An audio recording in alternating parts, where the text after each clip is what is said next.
the particular happening at the time. So the Quran and the Hadith are both basically a historical document that contains the guidance of morality in responding to particular situation. When the situation, the reality change, then mereka itu merubah-rubah firman-firman Allah daripada tempatnya. Mereka ganti, mereka rubah, mereka kurangi, mereka tambah. Ini kesaksian Al-Quran. Nah, untuk kitab suci yang sudah tidak otentik, tidak original, tidak asli lagi, hermeneutik cocok untuk memilahnya. Tapi untuk Al-Quranul Karim yang masih original, yang masih otentik, yang tidak ada sedikit pun kepalsuan di dalamnya, hermeneutik tidak bisa digunakan.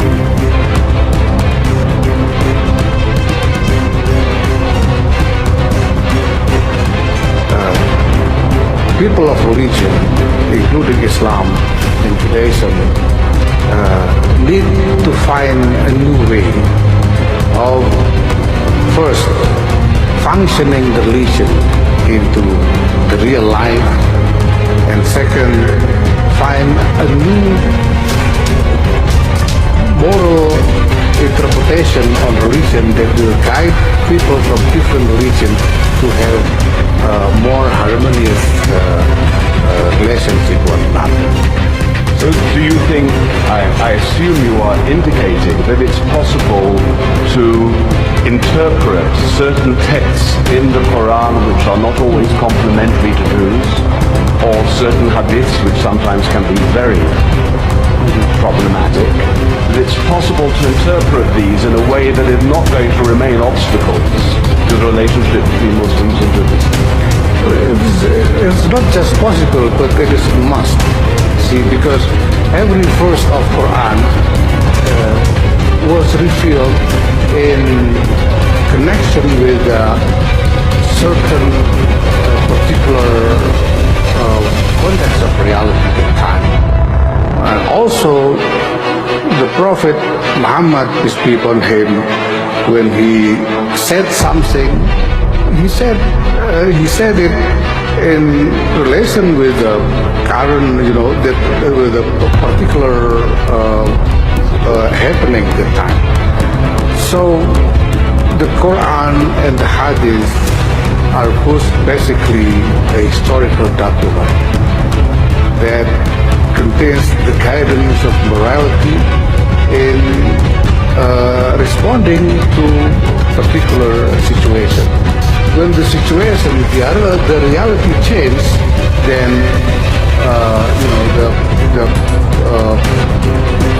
the manifestation of the spirit of morality should be changed also. Tokoh-tokoh reformis di kalangan Kristiani itu menggunakan hermeneutika untuk menafsirkan Bible mereka. Nah, kenapa mereka lakukan itu? Karena mereka mendapatkan, mereka sendiri mengakui bahwa di dalam Bible itu banyak ayat-ayat yang kontradiktif. Nah, bukan hanya ayat dengan ayat kontradiktif, tapi juga ada ayat-ayat Bible yang bertentangan dengan fakta ilmu pengetahuan modern. Nah, sehingga mereka bertanya, ini betul wahyu Tuhan bukan? Nah, kok kalau wahyu Tuhan kenapa bertentangan dengan ilmu pengetahuan modern? Sementara ilmu pengetahuan modern itu sendiri kan ciptaan Tuhan juga. Nah, sampai-sampai di abad pertengahan dulu pernah terjadi bagaimana para ilmuwan, para penemu teori ilmu modern itu diadili oleh pihak gereja. Ada yang dihukum mati karena bagaimana Galileo dengan teorinya itu diadili di gereja, dipaksa untuk menarik teorinya karena dianggap bertentangan dengan penafsiran Bible yang mereka anut. Sampai Galileo akhirnya terpaksa menarik teorinya. Begitu juga Kopernikus, bukunya sampai dibakar atas perintah gereja ketika itu. Nah, sehingga tokoh-tokoh reformis seperti Martin Luther dari Jerman dan kawan-kawan mempertanyakan.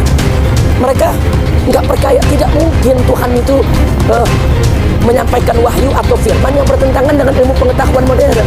Ini berarti ada sesuatu yang tidak beres. Ini bukan Tuhannya yang salah. Dan kitab suci juga tidak mungkin salah. Tapi kenapa? Kok bisa ada kejanggalan semacam ini? Oh, bukan tidak mungkin. Ada seseorang yang memasukkan yang bukan firman Tuhan di dalam kitab suci tersebut.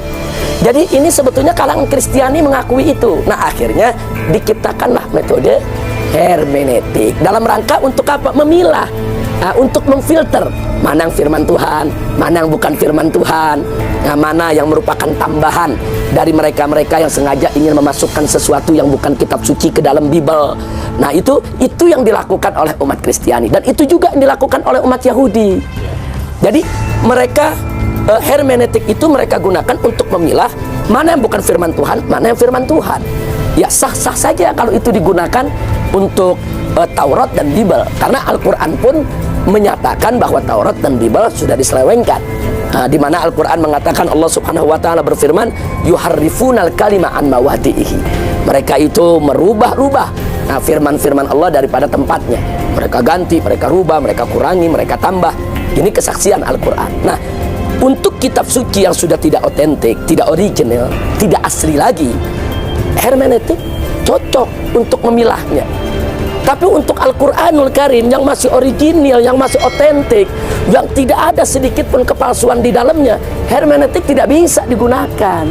Hermeneutik itu hanya digunakan untuk memfilter satu kitab suci yang sudah bercampur antara yang original dengan yang tidak original. Silakan saja Taurat untuk dihermeneutikkan, silakan saja Bible untuk dihermeneutikkan, tapi untuk Al-Quran tidak ada tempat bagi hermeneutik. Nah, jadi hermeneutik itu tidak digunakan di dalam penafsiran Al-Quran. Nah, justru sebagaimana saya katakan tadi, hermeneutik itu udah keluar daripada kaidah baku penafsiran Al-Quran. Nah, sehingga akhirnya mereka menafsirkan Al-Quran seenak dan semaunya. Saya kasih contoh bagaimana hermeneutis ini, ahli-ahli hermeneutis dari kalangan liberal menafsirkan Al-Quran. Salah satu daripada kunci mereka selalu ingin merasionalisasikan semua ayat Al-Quran.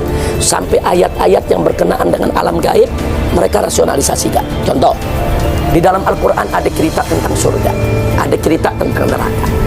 Mereka rasionalisasikan. Mereka bilang surga yang dimaksud ini bukan satu tempat, satu alam entah di mana yang kita tidak tahu, yang di sana ada kebahagiaan. Nah, bagi mereka itu khurafat, itu takhayul, itu dongeng. Tapi surga itu adalah kebahagiaan yang kita dapat saat di dunia, yaitu surga. Jadi mereka selalu berusaha untuk menafsirkan Al-Quran yang rasional menurut mereka, yang logik-logik aja. Nah, begitu juga neraka. Neraka itu bukan satu alam entah di mana yang kita tidak tahu penuh dengan siksa. Neraka itu adalah kehidupan dunia yang menyusahkan. Itu neraka. Itu cara-cara ahli-ahli hermeneutis untuk menafsirkan Al-Quran. Atau contoh lain, saat bicara tentang setan, tentang iblis. Nah, mereka bilang iblis itu bukan makhluk yang diciptakan dari api, yang angkuh, sombong, melawan Tuhan. Bukan. Iblis itu, setan itu adalah apa saja yang menghalangi manusia untuk ibadah, yaitu iblis. Jadi mereka rasionalisasikan apa saja yang menghalangi kita untuk ibadah, yaitu iblis, itu setan. Jadi jangan kemudian diartikan dengan pengertian gaib, oh iblis itu ada makhluknya. Itu metodologi daripada hermeneutis, dan ini sangat berbahaya. Ini bisa merontokkan akidah. Ini menjadi desakralisasi daripada agama Islam. Nah, itu dalam bidang akidah ya. Dalam bidang syariat nggak kalah bahayanya. Tatkala mereka bicara tentang diharamkannya khamr, minuman keras, apa mereka bilang?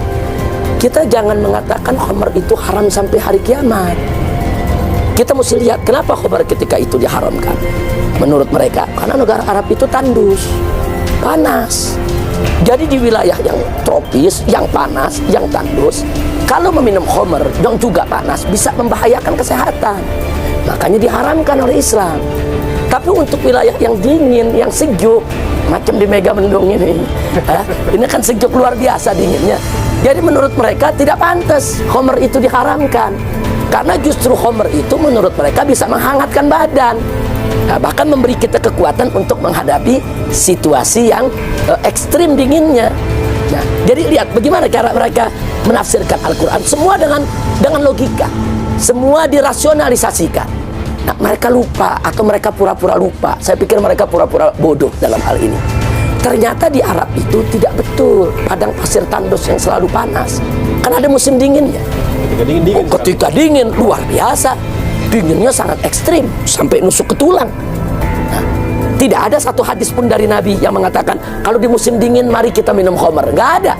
Ternyata di musim dingin pun di zaman Nabi khamar tetap diharamkan. Nah, artinya kan teori mereka sebetulnya tertolak. Metodologi mereka itu rapuh. Nah, jadi metodologi hermeneutika kalau digunakan untuk menafsirkan Al-Quran, ini merupakan penghambaan terhadap hawa nafsu. Ini bisa mengantarkan kepada desakralisasi daripada ajaran agama Islam, bahkan bisa rekonstruksi daripada akidah itu sendiri. Na'udzubillah min dzalik.